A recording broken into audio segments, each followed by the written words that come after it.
All right, we're gonna get underway.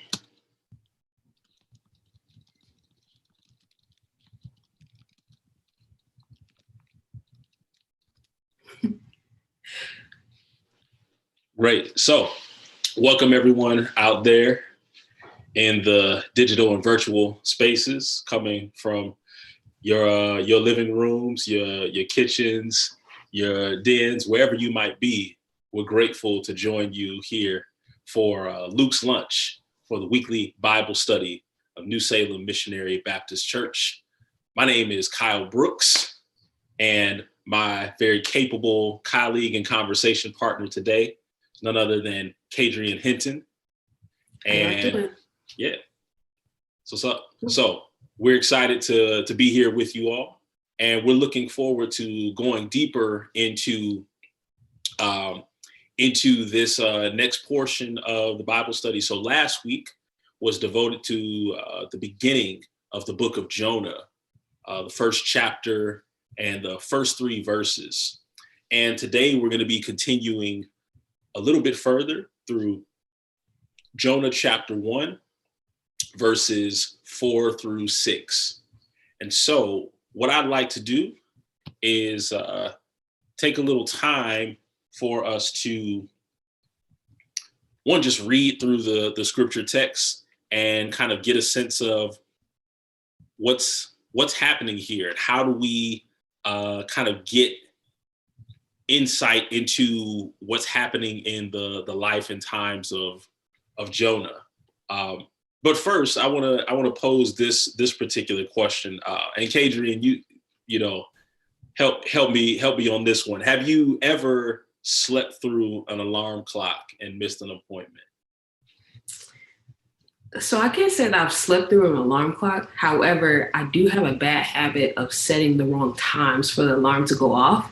Therefore, it just never goes off, and then I miss whatever, which I hate doing that.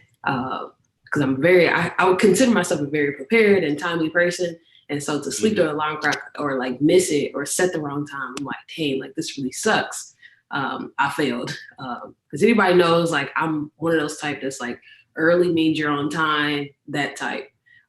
So hopefully I don't ever sleep through an alarm clock, but I've definitely missed the allotted times that I was supposed to be awake. What about yourself? Yeah, I have, goodness. So I remember one time I was supposed to catch a flight from Nashville to New Orleans, and I'd been up really late the night before. I set my alarm. I said, okay, I need to be up at this time so I can grab my bags, head to the airport, check in for my flight, get out of town. And I woke up the next day and I realized, I looked over at my nightstand, and I thought, wow, my flight leaves in 45 minutes. Oh my gosh.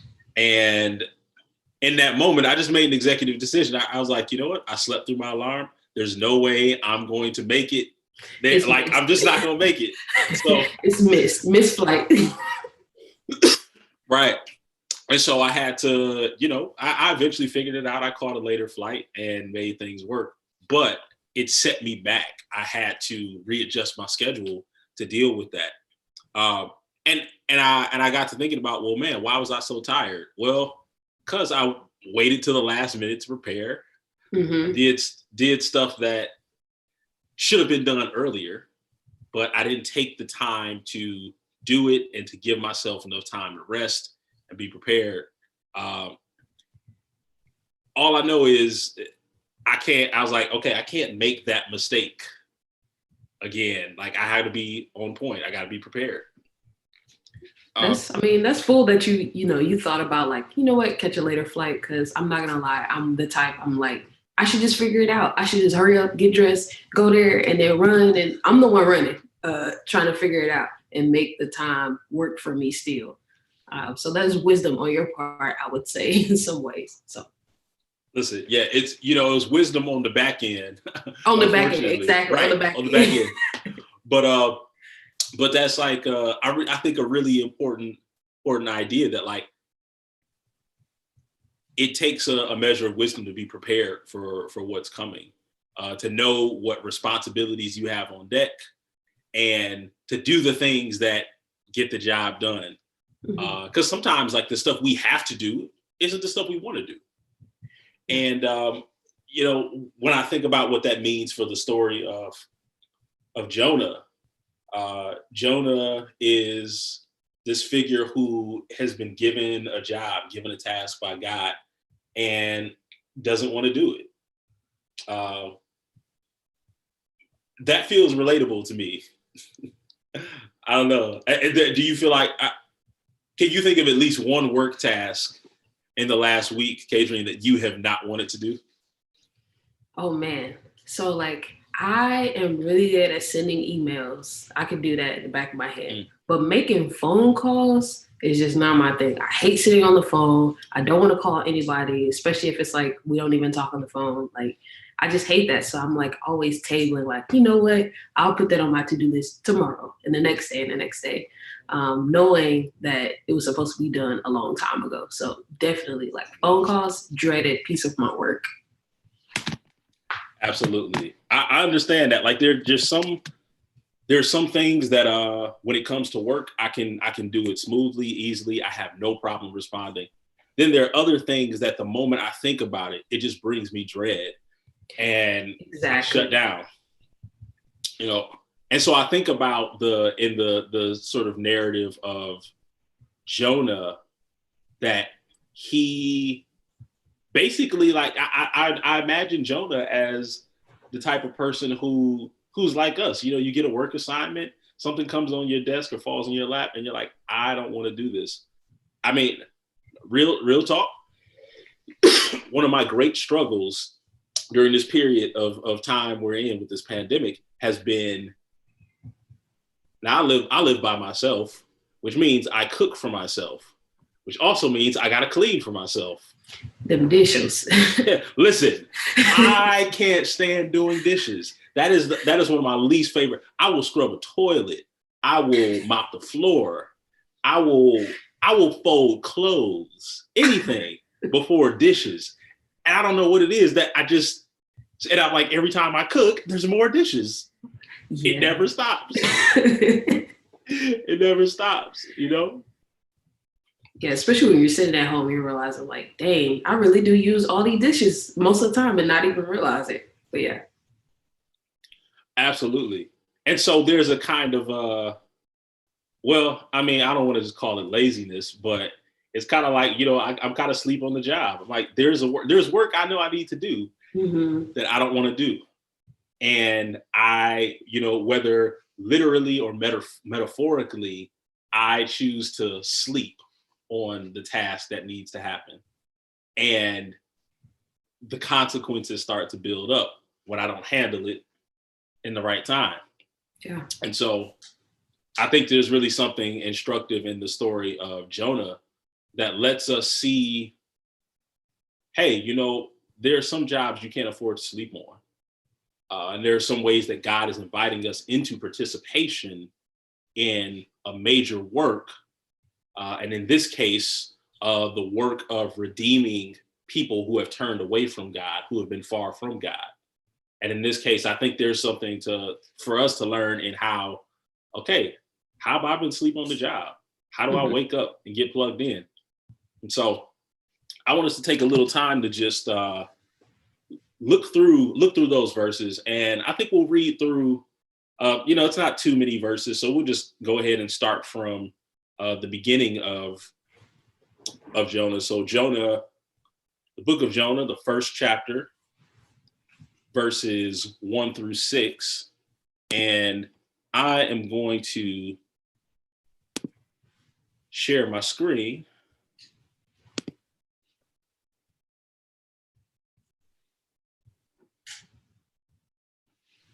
Oh, there we go. So Jonah, chapter 1, verse 1 says, now the word of the Lord came to Jonah, son of Amittai, saying, go at once to Nineveh, that great city, and cry out against it, for their wickedness has come up before me. But Jonah set out to flee to Tarshish from the presence of the Lord. He went down to Joppa and found a ship going to Tarshish. So he paid his fare and went on board to go with them to Tarshish, away from the presence of the Lord. But the Lord hurled a great wind upon the sea, and such a mighty storm came upon the sea that the ship threatened to break up. And that's a really interesting way that this reads here. The ship threatened to break up. And we'll talk about that. Then the mariners, or the sailors, were afraid, and each cried to his God. They threw the cargo that was in the ship into the sea to lighten it for them. Jonah, meanwhile, had gone down into the hold of the ship and had lain down and was fast asleep. The captain came and said to him, "What are you doing sound asleep? Get up, call on your God. Perhaps the God will spare us a thought so that we do not perish." Amen. So,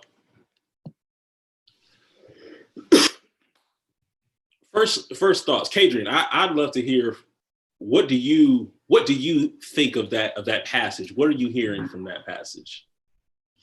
Man, there's so many things that stick out, but I think ultimately I tried to make known the understanding of what it means to be Jonah. Perhaps like, what are the implications as far as like, man, my thought process, my actions, and what comes to follow, and also too, who's affected.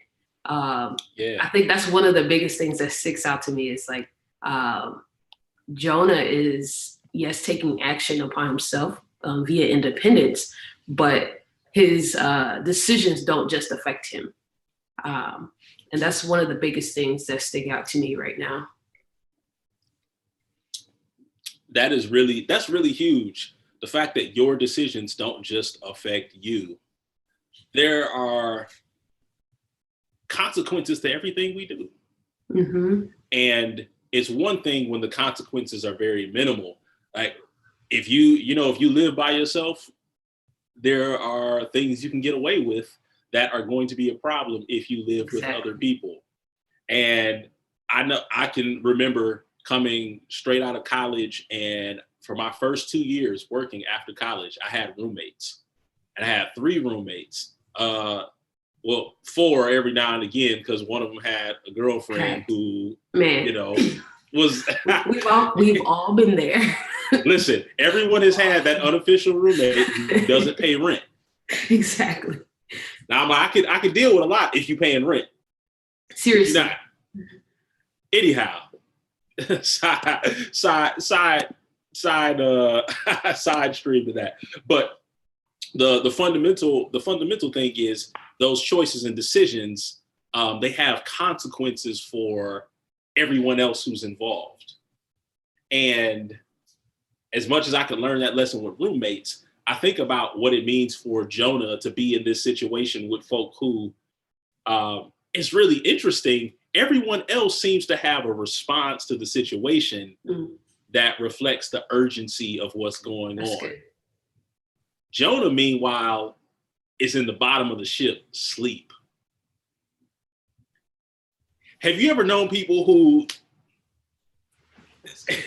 when stuff is going down, they're just like calm at the absolute wrong time? Them type of people make me mad because I'm like, yo, are you not concerned? Are you not worried? Are you not making action to get us somewhere else?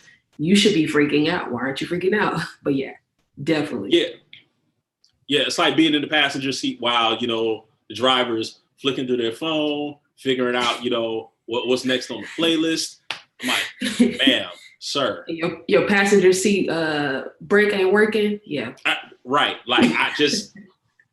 it makes me nervous. But what's really striking there is, thinking about everything that's happening in that passage. Like Jonah has made a decision.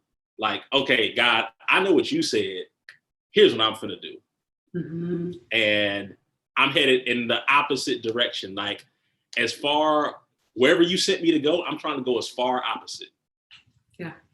And there's something here that really, really strikes me, like this idea of the ship threatened to break up. Like that phrasing is interesting in this translation from Hebrew. It's almost as if like the ship becomes personified. Like the ship is a living thing that recognizes, hey, I know you paid your fare to get on board and have me take you away from what you're supposed to do.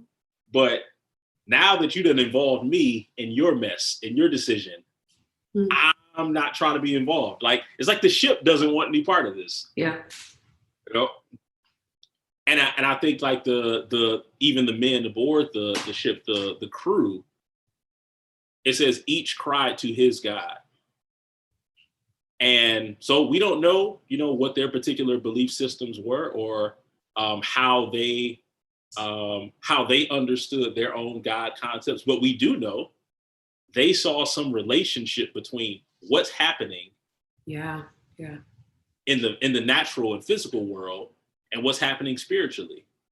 And even they could see something is not right. This is an unusual circumstance, and they're trying to do everything to make it right.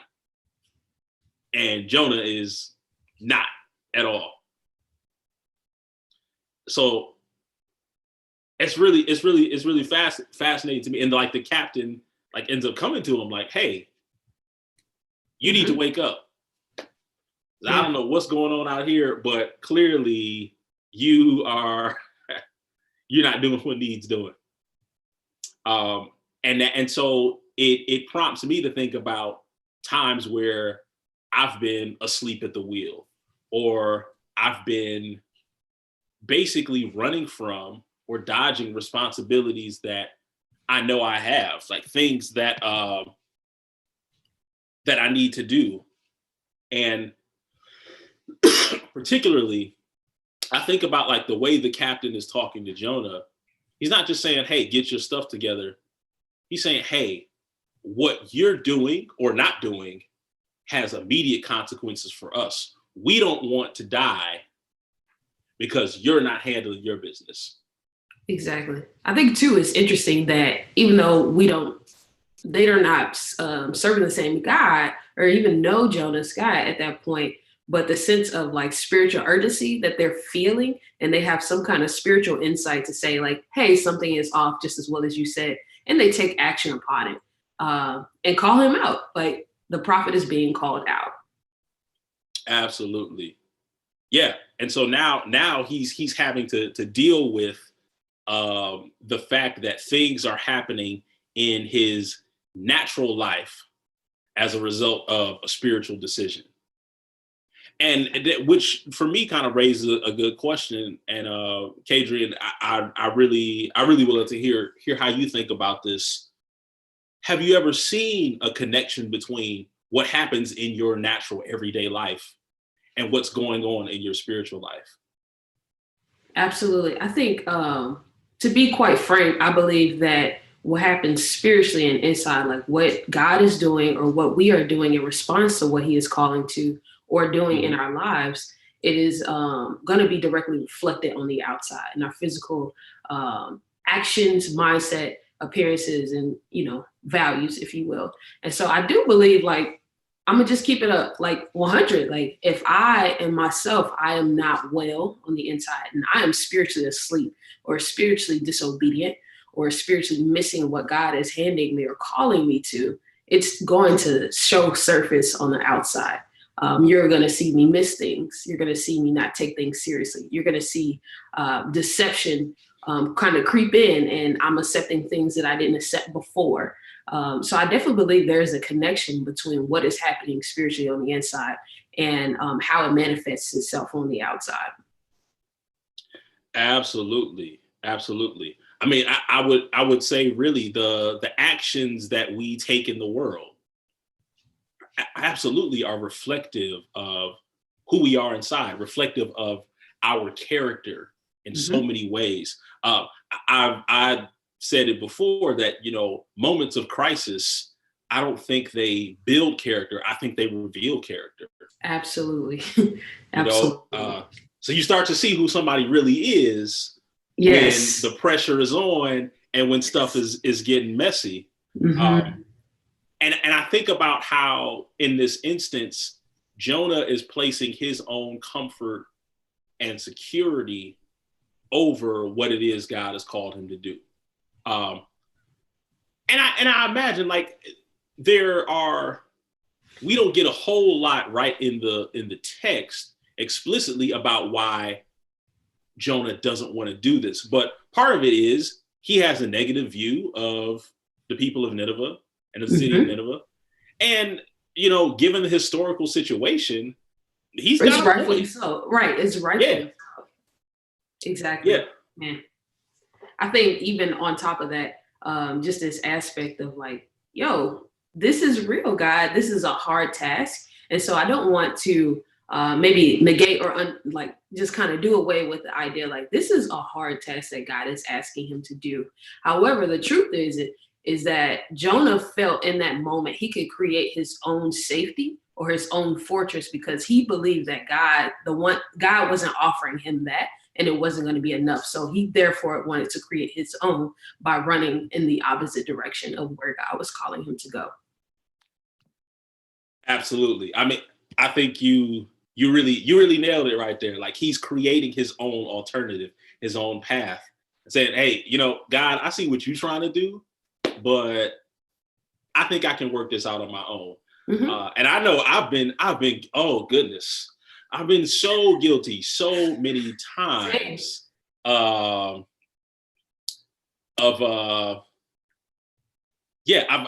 been guilty so many times of trying to make up my own way and figure out my own path. And so often it's become a mess. Right. And like I had to learn the hard way. Like there's some stuff you don't want to. It's like it's some lessons you don't want to have to learn the hard way. And so my sort of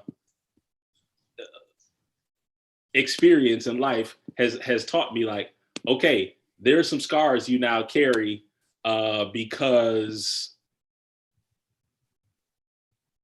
you chose to come up with an alternative to God's, because either the way God was calling you looked hard, it looked uncomfortable, it looked undesirable, it maybe just looked crazy to other folk who couldn't see or understand what God was up to in your own life.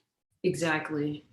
I'm sure what Jonah was doing or what he was called to, I don't know if he, told anyone, but it doesn't make sense. And if I was on the outside and Jonah told me like, hey, this is what God is calling me to, I'm like, nah, you're crazy. You should flee. But I think too, to be reminded that Jonah wasn't just some random guy. He is someone who heard the voice of the Lord. He is somebody who was in relationship with God and had that intimacy. And decided I'm going to sever the voice of the Lord from myself because I feel that I can create safety in a better life, essentially, or reaction for myself, because this isn't it. This task is not it. It's not going to happen. But I think like, man, he decided to sever his voice or sever God's voice from himself because he felt that it was the safest, most viable and realistic, whatever words he came across, to a validated option for him in that moment. For sure. Like that's 100%. I'm seeing some things here in the YouTube comments, some good thoughts. One, a hard truth about community: our actions really do impact others, and sometimes negatively. And something I've recognized is there's this tension between wanting to have so like I think about this with like the criminal justice system. Many times people are quick to denigrate folks who have committed crimes or people they think of as criminals. They're less quick to investigate the roots of those behaviors. Yes, people do things that have consequences. People do things that cause some harm, cause some damage, stuff that we can't just walk back from. Exactly. But also, and I think it's just as important here to think about how criticizing Jonah's disobedience is easier than questioning, where does that disobedience come from? Where does that resistance come from? It's easy on the outside. Right. Yes. We don't know the timeline. We don't know none of those things, right? Yeah. There's so much we don't know. So like and here in the comments, one thing that's raised, if God were sending me to white supremacists, then I would understand why Jonah's like, nah, exactly. fam, not trying to deal with these folks. So like if Jonah's in a situation where he's like, oh, the Ninevites, yeah, they're anti-Semitic. They are against my people, my culture, my faith, my traditions, like me. They're anti-me, and you want me to have compassion for them. You want me to go rock with them. That's so hard. I think even for myself sitting in this position, like thinking about like, man, what does that look like for my life? And am I able to say, you know what, Lord, I trust you and I go, which sounds so like cheap, and I don't want to make it cheap. But essentially that's what it is. Or will I just flee? And it's hard. That is a hard task. And I don't want to that's real. It's just real. For sure. And so it prompts this question for me: what are the things in my life that I elevate above God? The things that become idols for me, the things that say, I'm going to pursue this instead of pursuing what God has laid out before me. Yeah. So often it's been things. Oh, I want to do this. I have my own plans, my own ideas. Oh, I want to pursue this relationship that's not healthy, that's not viable, it's not productive. I want to go in a direction with my own life or my own choices that is pretty obviously not the way, but it's my way. So I feel comfortable with that, as opposed to saying, oh, well, God, I'm gonna follow what you're up to or what you're leading. Because who wants to be uncomfortable? Exactly. And it's like, sometimes, God, I just want to mute you for a second. Like, you're calling me too much. You're asking too much. Like, it's just, I want to meet you. But I think we must then remember not only our reasoning for following intimacy with the Lord, but our whys, and remembering the truths about his character and what he has done in the past, because that then will make us susceptible to obedience in the future once we are connecting those two. Sure. Something that comes to mind for what you were saying. So in a lot of ways, if we're like Jonah, when we're making decisions on our own and deciding, I'm going to cut God out of this, or I'm going to resist where God is leading me. So much of that comes back to we're like Jonah. We're asleep. Mm-hmm. We've fallen asleep to the wakefulness of our relationship with God. We have allowed ourselves to be detached. And I think about what it means to really wake up in a spiritual sense, what it means to come back to who God is, and to be aware and awake and alive to that. Like, I know one of the things for me that's big when I've gone through periods of time in my life where I was just kind of a mess and all over the place, or not even, or it doesn't even have to be so extreme. It can just be, I'm consistently disobedient in a critical way that keeps me from developing into the person and developing the life God sees for me. Yeah. One of the big things that's come back for me is the importance of, I think, one, just remembering why I have faith in God in the first place. Right. Because it's like, it could be, sometimes the circumstances of life are such, sometimes it's not even that, oh, God is calling me to do an incredibly difficult thing. Sometimes it's just, God is calling me to do a thing that disrupts my own sense of ease and comfort. Like, stuff might be going great. And I'm like, oh, God, you want me to sacrifice all this goodness and all this greatness and all this comfort? Too much. It costs too much. Exactly. Costs too much, man. It's like, God, like, it's expensive to follow you. I'm losing things. You're asking me to give up things.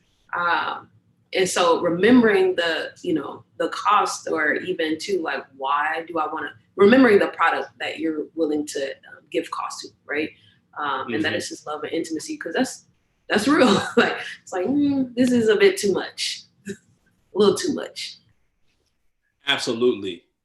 And I'm reminded that, once again, because actions have consequences, not just for us, but for others, I think about who is harmed by the fact that I'm not living my faith in the best way that I can.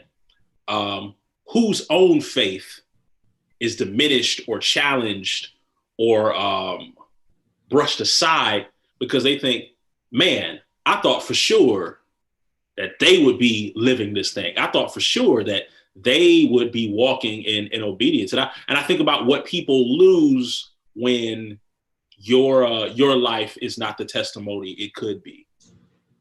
And that's, No, that's good. And it's not that we always get things perfectly, right? Because God's not calling Jonah to be perfect.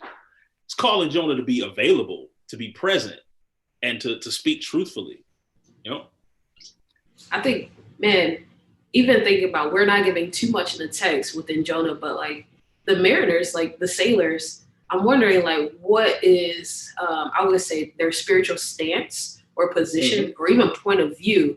We get a little bit as far as like what they think is happening, and they account it to Jonah. But even after the fact, once he like leaves or whatever it may be, what do they say or what do they think? Because it is true, like his actions definitely affected them. Absolutely.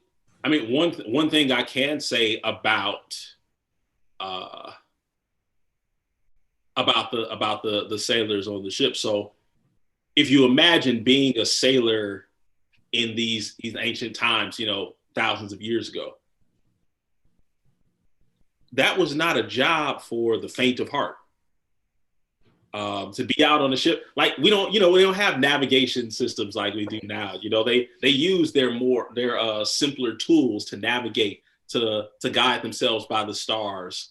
They didn't have a full-scale map of the world. Like, there was so much that was unknown. So their lives required a different kind of risk and commitment. So if those kinds of people who are willing to take on that kind of dangerous and perilous life are now saying, oh, wait, what's wrong? Something's not right here. Then that tells you how serious things were. Exactly. But also the sailors more than likely would have had some measure of superstition or rituals, things that they do. It's just like if you've ever been on a sports team and your team has its ritual. So before games, we do this. Pre-games, we're going to eat this meal. I wear my socks this way. Stuff that doesn't necessarily change the outcome, but it changes your perspective of what's happening. You're saying, I want to be prepared for what's coming. I want to be at my best. I want to do my best. And for the sailors, there's this relationship to nature and the sea and the storms are powerful forces way beyond us. So if we're gonna confront these forces and live, then we got to come to them in a certain way. So they have their practices, their prayers, their rituals, because they realize it's actually kind of humility in a way. They realize this stuff can kill us. So I better walk carefully. I better tread carefully if I'm gonna live in the face of these forces. Yeah. No, that's good. And it seems like Jonah, the thing with Jonah is then, it's clear you don't actually respect the force and power of what's going on. So it seems almost as if there's a way that Jonah has lost a measure of respect for the way that God moves and the way God operates. And he's being reminded in this very difficult way. Yeah. Even to, in some ways, probably respect like the sailors, right? Because he brought Yeah. their mess to them. I don't know. I mean, it sounds crazy. It's like, oh, you thought that you could flee from the presence of the Lord. I mean, but we do it all the time. Whether I, fall asleep when I have a bad day or whatever, because I don't want to deal with life or whatever it may be. But that's good. Absolutely. And so this whole process, like Jonah is trying to, he's in a place where it's like, okay, you need to wake up. There needs to be a measure of repentance. There needs to be a measure of confession. Like you need to acknowledge what you did wrong, but also be willing to name it and to correct the course. I think about how all of this is a consequence of ignoring what God calls Jonah to do. And there are some ways in which, and I try to tread carefully here because especially, and I think in light of even our current pandemic, there are ways that people try to explain what God is or is not doing. Try to explain what kinds of damage God is or is not causing. So I have some friends. I used to live in Nashville, Tennessee, and I've got friends in Nashville who, right before the stay-at-home orders started going out, Nashville got hit by a major tornado. So I had a couple of friends of mine there whose house was totally destroyed. Mm-hmm. So think about the timing of this natural disaster happens, your house is destroyed, and now there's a stay-at-home order. You literally don't have a house to stay at home in. Yeah. And so when you start to think about those sorts of circumstances, but then lay on top of that, when people say, oh, see, well, God is trying to get our attention. I'm sometimes like, well, whose attention is God trying to get? Because some folk have already been living challenged lives that are in many ways consequences of other people's decisions. Mm-hmm. Like folk who, you didn't decide for gentrification to happen in your neighborhood, but now it's pricing you out of the place you've lived in your whole life. Right. Or, you are trying to make ends meet with the job you have, but because of the decision of folks to put profits over, you being paid a fair wage, like your standard of living is challenged. Mm-hmm. So like this question of like, and I think, well, whose attention is God trying to get through all of this stuff that we say God is doing? Right. We could see it here in the text because, the author of the text describes for us, hey, this storm is God's doing. This isn't just a regular instance. But I think about the danger of everyday stuff, everyday storms that happen in life, literally and figuratively, that people attribute to God and say, mm-hmm. Oh, God's, I'm like, man, that's dangerous talk. And I think it ignores that sometimes people's suffering is a result of other folks' decisions. Like everybody's not suffering because they did something wrong. And it's also like just it's not a true image of who God is and his character. Yes. Like there is a God who causes destruction and calamity, and that is strictly it. That is not that at all. Absolutely. And I think that's something that even like this question of the image of God, like who is God to us and how is God reflected to us? I think is so it's so critical. Like, so I think about this kind of image is helpful for me. I think about being a little kid, and there were times where I was getting into something or about to do something dangerous, and my parents wouldn't warn me. They just grab me and pull me away from whatever was happening. And I might be shocked and upset, like, what happened? What did I do? And it's like, I saw something that was going to be harmful for you. Yeah. And there wasn't time to do this in a nice, easy way. I had to immediately disrupt what you were doing in order to save your life. Yeah, that's good. And so I think about this storm, like, what does it mean for God to break apart the things that we are trying our hardest to do in order to really redirect and save our lives? That's love, man. That's, I think, like, just be reminded, like, that parental love that God offers us as well. Like, he's so much more, right? That's a part of his, that's a piece of his character. That's good. Yeah, like it is something that's become important for me the longer I've lived, is learning to find joy in the things that God allowed to fall apart. Mm-hmm.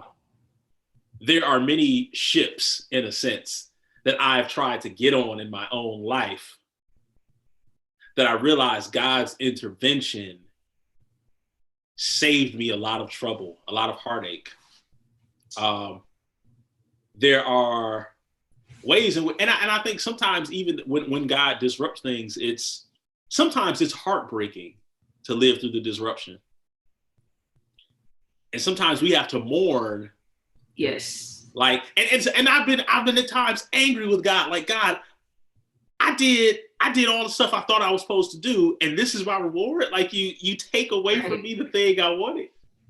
And on the other side of it, I realized, man, there are a lot of things I wanted, but I can't have those at the expense of the thing I fundamentally need, which is I need relationship with God. I need spiritual presence. I need to be awake spiritually so that I can live and move in a way that helps me to, helps me to be at my best.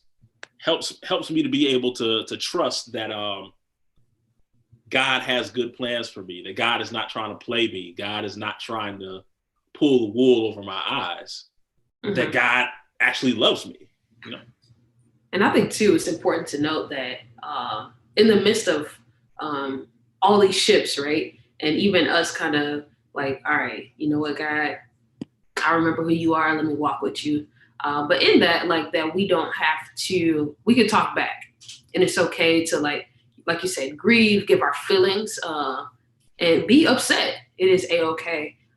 But those feelings shouldn't and don't always, like, they shouldn't equal or equate to disobedience or just a no, right? But staying in the conversation and continue to walk is allowed. I think oftentimes we believe that God is this dictator, right? Like, oh yeah, no, you're not allowed to feel anything, be angry, be upset, say anything back to me, just go this way and message and shut up, right? But he's not that type at all. Yeah, absolutely. There's an idea of God's type, how God is and what God's character is. What becomes clear to me, and in the times that I have learned to be really obedient to God, I've recognized that obedience does not mean avoiding suffering.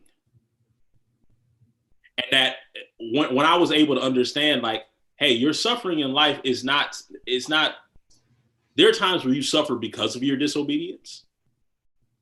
There are also times you suffer just because life is a challenge and everybody is not interested in your well-being. Or even sometimes there are things that nobody caused it. It just happened. You know? And that's the stuff where I think it gets difficult for people to see God in the midst of things that are going wrong. Personal example, I think about what it's meant to lose family members during the pandemic, and some of them to the virus, and others to other things. So many different issues going on, and that causes a kind of emotional and spiritual storm in life, and it causes me to wonder, okay, God, where are you in this? Like, what does it mean to look at at family members of mine for the last time through a video screen? Yeah. And when I'm hit with those moments, I find that like, okay, God, I'm really trying to understand what this storm is up to, but also realize every storm is not a storm God sent. Mm-hmm. And that we have to figure, like, but the key thing is whatever the storm is, the best response isn't to get as far away as possible and to shut ourselves off from God. Because it strikes me like that's so much of that is really the root of the problem. Not even just that Jonah is disobedient, but when he chooses to be disobedient, he runs from God. He loses the thing that actually sustains his life. Yeah, this is literally his lifeline. And it sounds so crazy, but I'm thinking to myself like I do it more often than I could probably even imagine right now in this second, when I want to just deny the way that God is calling me to act or do or respond to something. So. Mm-hmm. One of the things that I find really important here is kind of taking stock and inventory of our own situations. Sometimes I think it's helpful to just kind of ask ourselves, well, one, like, how do I feel about the idea that there are plans of mine that God has disrupted? That there are things in my life God has broken apart intentionally for the sake of helping me to be better and to do better. And even on top of that it may not come back. I think sometimes we can have this false hope, like, oh yeah, it'll return later when I'm ready, but it may not. Yeah. There are some places, some situations, some people that I know I'm not going to revisit. And I do believe my life is better for where God has directed. But I also had to accept, like, this is hard to swallow. This is hard to take. But I do believe that ultimately God is leading us in a direction for our good, in a direction for our growth. When I put this all into context, I recognize that the blessing in storms is often how they cause me to refocus on what is most essential, what's most necessary. Mm-hmm. I can honestly say I have saved money during this pandemic because there's just stuff I don't do right mm-hmm. now. Pretty clearly, haven't been to the barbershop. That saves some money. I don't drive as many places. Like, I'm not moving around. I'm saving gas money. Not eating out as often, saving money for food. Mm-hmm. And now these aren't ideal circumstances, but I realize in the midst of this storm of my life, it's causing me to focus on, what's actually most necessary for you. And a lot of the stuff that I do on a day-to-day, like, it has a usefulness, it has a value, but there's a whole lot I can actually live without. But there are some fundamental things I know I need. I need connection with my fellow human beings, because it's not natural for us to not have. We were literally actual built for content. Community. Exactly. Yes, exactly. And like it's even it, and I'm glad you said that we're built for community.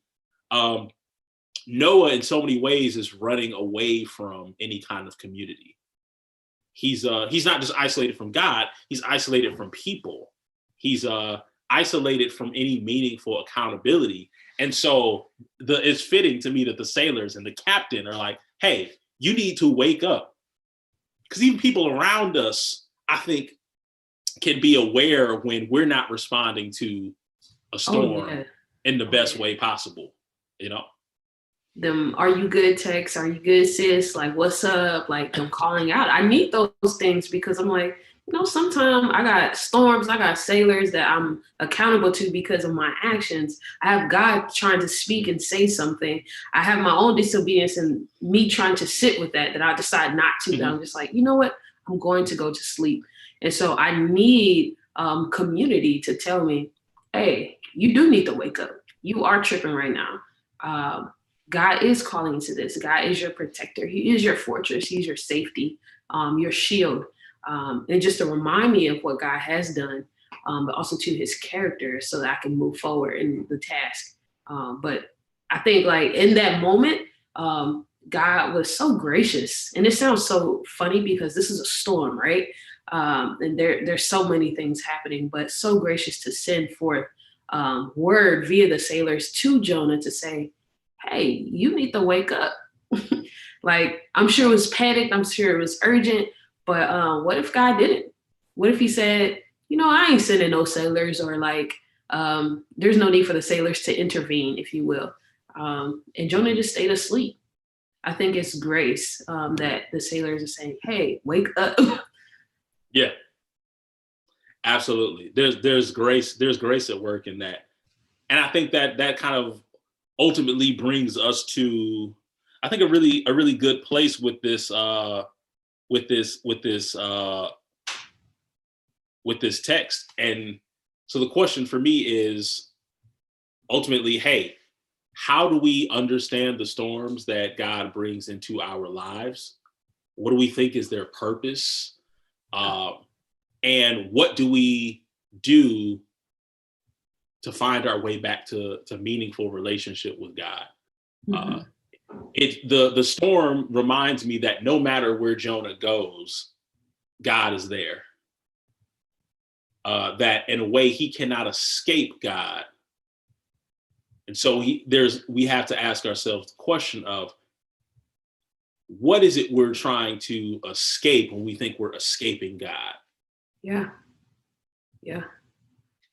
And even just getting like, I think just naming those things could be helpful, right? Mm-hmm. So when it's like, what is the storm? Who am I right now? Who is God right now? Like, where's mm-hmm. the voice of God can help us in that self-reflection to send us back into a life that is in intimacy with God, or with his voice, if you will. For sure. And so I think that's a good kind of segue towards how do we begin applying the lessons of this text to our lives. I think there are a couple of critical ways that can work for us. First, I think it can work for us through prayer. And so whether or not God is confronting our own self-centeredness or self-centered actions, I believe asking God to help shape our hearts, shape our perspective, so that we can see God's interruptions as blessings, and not say that, well, everything that goes wrong or didn't go according to my plans. People say, let's say a lot of cliches. It's like, the devil is busy. I'm like, it's like, sometimes it ain't even devil. Sometimes it's me. Right. I'm busy. I'm busy, literally saying. Right. I'm a busybody. I'm doing too much, or I'm doing all the wrong things and not the necessary things. Just taking some spiritual ownership. Absolutely.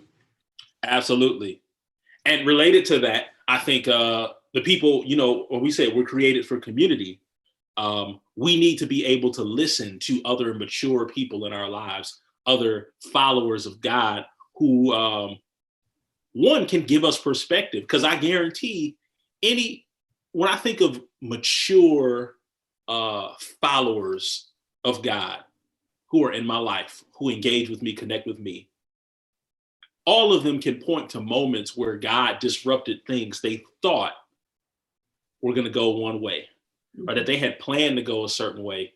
So we need those people. Like, we need the folks who give us their testimonies, but who also give us perspective so that we can start seeing interruptions as possibilities, seeing them as opportunities. And that we don't get there all at once. We don't get there all in one day. No, that's some lifelong, like, spiritual lifting. And not to even adding like investigating the character of God in your own life, but also too in scripture. It's like sometimes it's not God sitting in a storm. So like just investigating the character of God, because it's nice. Like how can you listen to a guy you don't even know his character? Absolutely. And you can't know that character outside of relationship, outside of intimacy, outside of a daily journey. And so I think in a way, you know, that's a beautiful sort of cap on our exploration of this piece of Jonah's journey. That God has called us to be spiritually awake, to be spiritually connected, and to recognize that the path God has set for us is so much brighter, so much more beautiful, I think, than we can even imagine. But you know, my prayer is that we would have the faith to stick with God's calling and command, even when it feels heavy, even when it feels hard, and importantly, to remember that we're not doing it alone. I don't know who else was rolling with Jonah. The way I read the text, he's by himself. But we're blessed to operate in a community in Christ that allows us to carry these burdens together. This is how we fulfill the law of Christ, carry each other's burdens and help each other not just survive the storm, but to thrive on the other side of it. So, boom. That's good. I'm encouraged. And also, too, I'm excited. Like, Jonah is a great book, and it calls for a lot of self-reflection. And so I'm excited to see what the rest has. Absolutely. So we're coming close to the end of our time, but it would be lovely to just take a moment for prayer and to just ask God's blessings on the learning we've received and the direction we're going to go with it.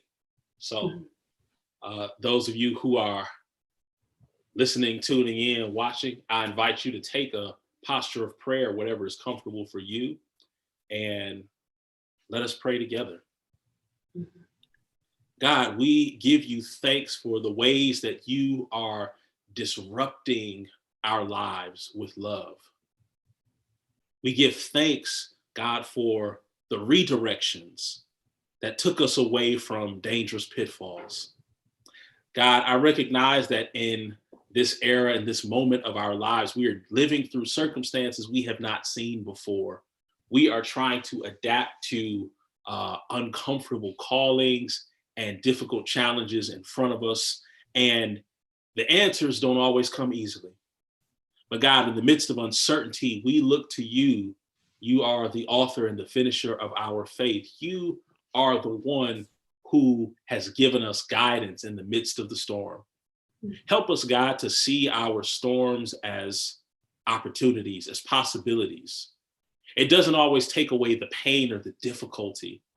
But God, we know that you have not called us to suffer, but you have called us to succeed, to strive, to live life abundantly. And so, God, remind us of those promises. God, lead us back to our faith. Lead us, God, towards repentance, to turn away from our own refusal of your directions. And God, help us to confess to one another that, yes, we do struggle with these storms. And we struggle at times to follow where you are leading. But God, we believe by faith that you are calling us into a beautiful life and a beautiful possibility. So, God, we trust you in the midst of this storm and every other storm that is to come. And we know storms are not here to destroy us, God, but they are ways of calling us back to recognition that you are with us, you are leading us, you are guiding us, and ultimately, you love us. This we offer in prayer, God, in Jesus' name. Amen. Beautiful. Yeah, Kadrian, it's been wonderful to walk through this text today together. I had a great time. I don't know about you. No, this is dope. I think even reminded, like, oh man, this is just encouraging. So thanks for having me. Seriously. Wonderful. And thank you all out there, all parts of the New Salem Baptist Church family, we love you. We appreciate you. And we hope that wherever you are, whatever storm is happening in your life, you are finding ways to trust in God and to lean on each other, because we do not go through it alone. Your specific circumstance may not be mine, but listen, I believe the same God works through all of it, and the same God is here to get us through. So you all be well, be blessed, and we'll holler at you soon. God bless.